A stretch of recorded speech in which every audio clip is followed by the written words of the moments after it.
네, 안녕하십니까. 네, 그다음 23번 나가도록 할게요.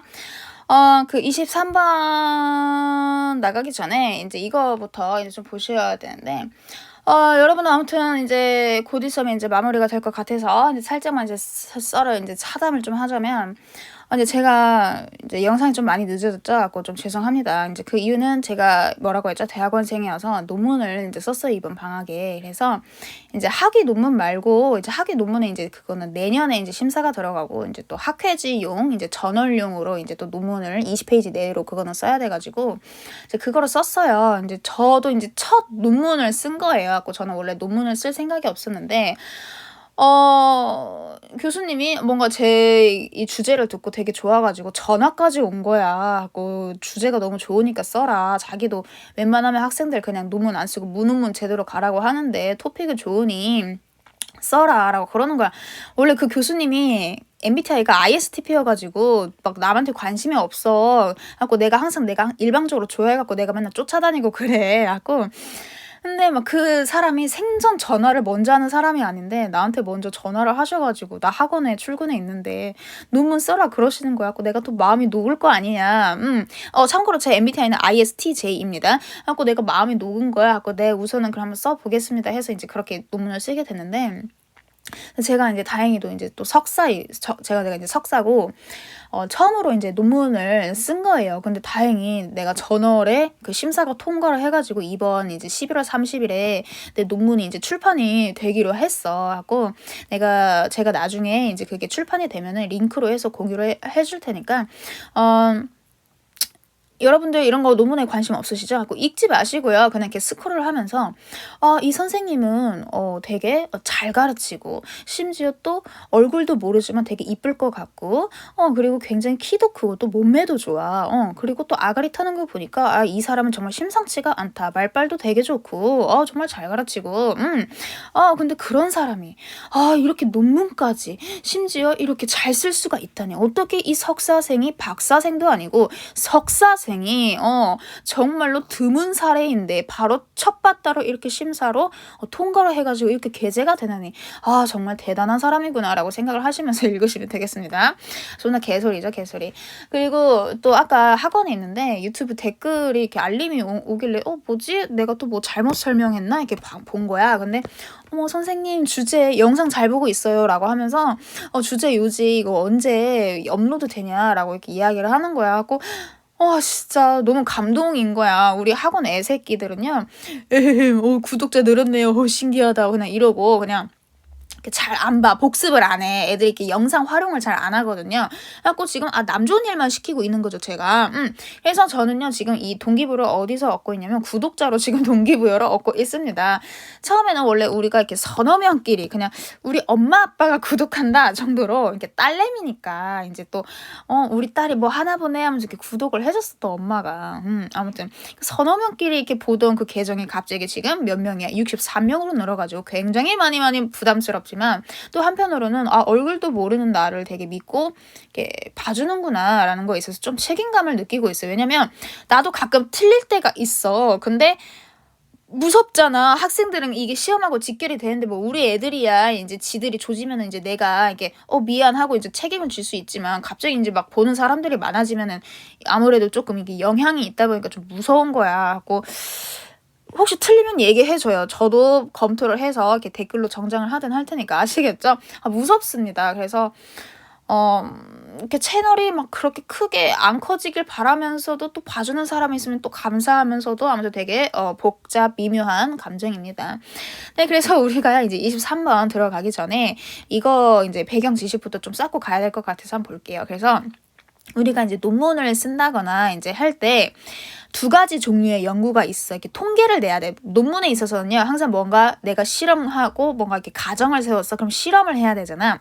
그러면 그 실험 도구가 통계가 될 수가 있는 거겠죠. 그렇죠?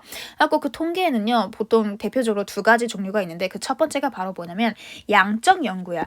우리 퀀터티가 양이잖아, 양. 그 다음에 두 번째는 질적 연구인데 퀄리티가 품질, 질이지. 그러니까 질적 연구에 대해서 이제 이렇게 질적 연구로 이렇게 나눠지는데 이제 양적 연구는 말 그대로 양이야, 양. 그러니까 어디에 초점을 두는 거냐면 수치야, 수치. 그래서 이 수치 데이터를 수집하고 분석해서 연구 문제를 해결하거나 가설을 검증하는 연구 방법이다. 그래서 이 방식은 굉장히 객관적이겠지. 왜? 수치를 가지고 하니까. 그리고 체계적인 데이터를 다루고 통계적 분석을 통해서 결론을 도출한다라고 되어 있어요. 설문조사, 이런 실험, 관찰 등의 방법을 통해서 자료를 수집하고 그 다음에 연구 결과는 반드시 일반적으로 수치로 표현한다. 예를 들어서 대한민국의 평균 남성의 키는 175이다 라는 내가 가설을 세웠어. 그러면 내가 이거를 증명하기 위해서는 대한민국 그 남성들의 그 수치, 그 키들의 그 수치를 가지고 내가 통계를 내리면 되는 거잖아. 그러니까 이거는 수치를 초점을 뒀기 때문에 이거는 양적 연구에 해당이 되는 거야. 이해되시죠? 근데 질적 연구 같은 경우에는 좀 약간 서술형 같은 타입이라고 해야 되나? 좀 정답이 없어. 그래서 약간 조금 신뢰도가 좀 떨어지겠죠. 그래서 설문지에 약간 개방형 질문, 이런 인터뷰라든지 관찰이라든지 이런 사례 연구 등이 있어. 인터뷰 같은 경우에는 서로 대화인데 약간 수치적이지 않으니까 조금 아무래도 약간 문과스럽죠. 저는 사실 이과예요. 약간 좀 문과스러워요. 그래서 이러한 방법들은요. 연구 대상 경험 막 이런 거 물어봐. 감정, 동기 막 이런 거 물어봐. 이런 건 숫자가 아니잖아. 그리고 이런 것들을 보통 탐구하는데 초점을 맞추고 있고 그래서 수치화하기보다는 텍스트나 이런 비언어적인 그런 자료를 분석해서 연구자가 해석하는 방식을 취한다라고 하시면 되겠습니다. 예를 들어서 이렇게 설문지에다가 이렇게 물어봐. 당신은 행복하신가요? 하고 사람들이 그냥 이렇게 에세이로 이런 식으로 그냥 이렇게 써갖고 이런 거를 바탕으로 이런 것들을 보아 왠지 이럴 것 같다. 이런 발언을 한 거 보아 이럴 것 같다. 하고 이런 것들로 이제 논문을 쓴다라고 생각을 하시면 되겠습니다. 이해되시죠? 그래서 이제 우리는 어디에 포커스를 맞출 거냐면 양적 연구에 포커스를 맞출 겁니다. 그래서 우리가 23번 양적 연구에 대해서 한번 알아보도록 합시다. 야, 내가 이런 배경 지식까지 설명해주는 사람 없어요, 진짜. 아마 그럴걸? 없을걸?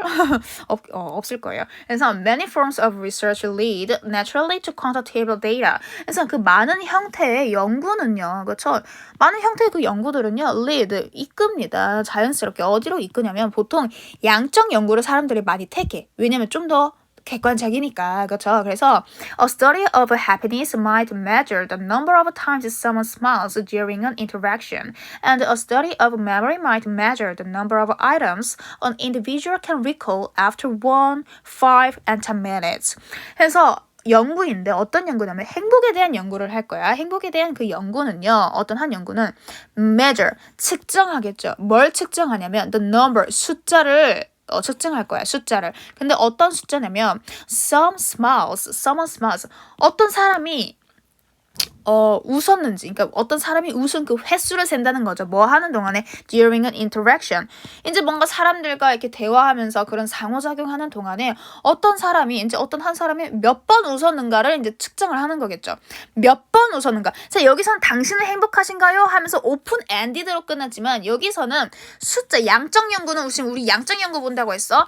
몇 번 웃었는지, 몇 번이 중요한 거잖아. 그렇죠? 그러니까 수치가 중요한 거잖아, 수치. 그래가지고 웃은 횟수로 가지고 우리가 측정을 하는 거지. 그래서 우리가 뭔가 이제 사람들 간의 대화를 통한 이런 상호작용하는 동안에 어떤 사람이 몇 번 웃었는지를 측정하겠죠. 양적 연구에서는요. 그리고 a study of memory, 그리고 그 기억에 대한 그 연구는요. 또 측정을 하겠죠. 뭘 측정하겠어? The number of items on individual. 이제 항목인 건데, 항목의 개수인 건데, 어떤 항목이냐면 an individual can recall after 1, 5, and 10 minutes. 1분, 5분, 그리고 이 10분 이후에 어떤 한 사람이 상기시킬 수 있는, 뭔가 다시 기억해낼 수 있는 그 항목들의 개수를 세는 거겠죠. 예를 들어서 이제는 첫 번째 예시는 그 행복에 대한 이제 행복을 주제로 한 연구를 한다고 했을 때 그 사람이 몇 번 웃었는지를 우리가 측정을 해야 되겠고, 만약에 이제 내가 기억을 주제로 한 연구를 하고 싶어. 그러면 그 사람이 1분 또는 5분, 10분 간격으로 어떤 것을 잘 기억을 했는지 그 기억한 그 항목에 대한 그 숫자를 세 가지고 측정을 하는 거겠죠. 지금까지 이해되시죠? 어렵진 않아요. So asking people how many times in a year they are sad will also yield quantitative data. 해서 물어보는 것은요. 그렇죠. 물어보는 것은 그다음에 여기가 이제 동사가 되는 거겠죠. 얘가 동사 되는 건데 물어보는 것은 사람들한테 뭐라고 물어보는 것은 얼마나 몇 번 그쵸? 그 한 해 동안에 얼마나 몇 번 그들이 슬펐는지 그쵸? 그들이 얼마나 슬펐는지에 대해서 물어보는 것은요. will also yield 산출할 겁니다. 뭘 산출하겠어? 이런 양적 데이터를 산출을 하겠죠. 그쵸? 횟수를 물어보는 거니까 수치에 초점을 뒀으니까. But 그러나요. It might not be reliable. 그것은요. 아마도 좀 신뢰할 수는 없습니다. 왜냐하면 자, respondent recollections may be inaccurate. 아까 우리 21번 얘기했죠? Seeing is not believing. 자, 그 응답자들의 그 recollections 기억들이 may be inaccurate. 부정확해. 내가 하루에 몇 번 웃어. 야, 오늘 아침밥 먹은 것도 반찬이 기억이 안 나는데. 그렇잖아. 내가 하루에 몇 번 웃었는지 그걸 어떻게 세고 앉아있냐. 그러니까 기억이 부정확해. 그리고 그들의 their definitions of sad could vary widely. 그리고 그들의 그 슬프다라는 그 감정의 그 정의는요. could vary 뭐 할 수 있어? 다를 수 있잖아. 그렇잖아. 야, 내가 입으로는 웃고 있지만 감정은 슬플 수 있는 거잖아. 그렇잖아. 그러니까 그거는 좀 부정확하다 이거죠. 그래서 그러나 asking how many times in the past year were you sad enough to call in sick to work라고 되어 있네요. 그래서 당신은 얼마나 많이 그 지난 연도에 당신은 얼마나 많이 슬펐습니까? 뭐 할 만큼 충분히 슬펐습니까? call in sick to work 하면은요 병가를 내대야. 그러니까 당신이 병가를 낼 만큼 충분히 당신은 병가를 낼 정도로 당신은 얼마나 많이 슬펐습니까? 그러니까 여기에서는 좀 질문이 구체적으로 변한 거지. 단순히 당신은 몇 번 슬펐습니까? 라고 묻는 게 아니고 병가를 낼 만큼이라고 했으니까 그러면 내가 작년에 몇 번 냈는지 그쵸? 내가 병가 낸 거는 기록이 남으니까 그렇잖아. 그러니까 그렇게 구체적으로 물어보면 이 사람이 슬펐구나 라는 것을 우리가 정확하게 측정을 할 수 있는 거겠죠. 그래서 그 다음에 asking이 주어가 되는 거고 여기서는 주어가 되는 거고 그 다음에 prompt가 여기가 이제 동사가 되는 거지. 그래서 당신이 병가를 낼 만큼 얼마나 몇 번 그렇게 슬펐습니다 라고 질문하는 것은요. prompt, 촉진시킵니다. 뭘 촉진시키냐면 구체적인 대답을 촉진시키는 거겠죠. 그렇죠? 그래서 similarly 비슷하게 또는 유사하게 뭐 하는 것 대신에 instead of asking people to rate how bad a procrastinator they are, ask how many of your utility bills are you currently late in paying even though you can afford to pay them. 뭐 하는 것 대신에 물어보는 것 대신에 사람들에게 요청하는 것 대신에 그렇죠? 왜냐면 투부정사니까 요청하다라고 해석을 해야 되겠네. 자, 뭐 하는 것 대신에 사람들에게 to rate 평가하라고 요청하는 것 대신에 뭐라고 평가하라는 거야? How bad a procrastinator they are. 자, procrastinate이 할 일을 미루다라는 뜻이거든요. 이런 것들도 우리가 영어 회화에서 많이 사용하는 거니까 좀 알아두세요. procrastinate 이거 되게 기본 단어입니다. 자, 그들이 얼마나 많이 미루는 사람인지에 대해서 이제 평가하라고 요청하는 것 대신에 요청하기보다는 질문해라. 어떻게 질문해라. How many of your utility bills? 자, 당신은 몇 번이나 utility bill 하면 공과금 고지서야. 공과금 뭔지 아시죠? 전기세 내고 뭐 수도세 내고 이런 거 공과금 아시죠? 이 공과금 그 고지서를요. 너는 현재 얼마나 몇 번 늦었니? 이 지불하는 데 있어서 몇 번 늦었니? 비록 뭐일지라도 네가 감당할 수 있음에도 불구하고 그것들을 지불할 수 있음에도 불구하고 그러니까 네가 충분히 돈이 있어. 거지가 아니야. 근데 내가 이제 가끔 까먹고 할 일을 미루다 보니까 내가 공과금을 밀렸어. 그러니까 내가 그 몇 번 밀렸니? 이걸로 이제 내가 얼마나 게으른 사람인지 평가를 할 수가 있는 거겠죠. 이렇게 구체적으로 질문을 하면. 그렇죠? So questions that seek concrete responses help make abstract concepts clearer. 자, 질문들인데 어떤 질문들이냐면 seek가 뭔가 찾고 쫓고 그다음에 추구하는 거지. 그렇죠? 뭘 추구하는 질문인 거야? 뭔가 이런 구체적인 응답을 좀 좋아하는 추구하는 그러한 질문들은요. help 도와주겠죠. 뭐 하는 것을 도와주겠어. 자, help는 준수약 동사니까 그냥 바로 맞받도록 투부정사 생략하고 동사가 올 수가 있는 거죠. 목적격 보어로서. 뭐 하는 것을 돕냐면 만들어주는 것을 도와주겠죠. 뭐를요? 이 추상적인 개념들을 어떻게 만들어주는 거야? clearer, 더 명백하게 만들어준다는 거죠. 그렇죠. 구체적으로 질문을 하면. 그리고 또 뭐 하는 것을 돕는 거야? 자, 여기 1번 그리고 insure, 보장하는 것을 돕겠죠. 그렇죠? 그렇죠. 보장하는 것을 돕겠죠. 뭐를요? consistency, 이 일관성을요. 뭐에서 뭐부터? 어떤 한 연구에서 그 다음 단계로 넘어가는 데 있어서 이제 지속성이 있잖아. 일관성이 있잖아. 그 일관성을 보장해 주겠죠. 이해되시죠? 여러분은 이제 이 양적 연구와 이 질적 연구에 대해서 좀 구분을 하시고 이런 것들은 좀 상식적으로 알아두시면 좋아요. 왜냐면 이미 벌써 이제 양적 연구에 대한 이런 토픽이 나왔으니까 언젠가는 또 질적 연구에 대한 토픽이 나올지도 몰라, 모의고사에. 뭐 그러란 뭐 질적 연구는 안 나오리라는 그런 법이 어딨어. 그렇잖아요. 그러니까 양적 연구는 이런 거구나. 질적 연구는 이런 거구나. 본인들이 좀 키포인트를 쫙 좀 걸러내가지고 이렇게 상식을 좀 키워 나가셨으면 좋겠습니다. 이해되시죠? 네, 수고 많으셨습니다.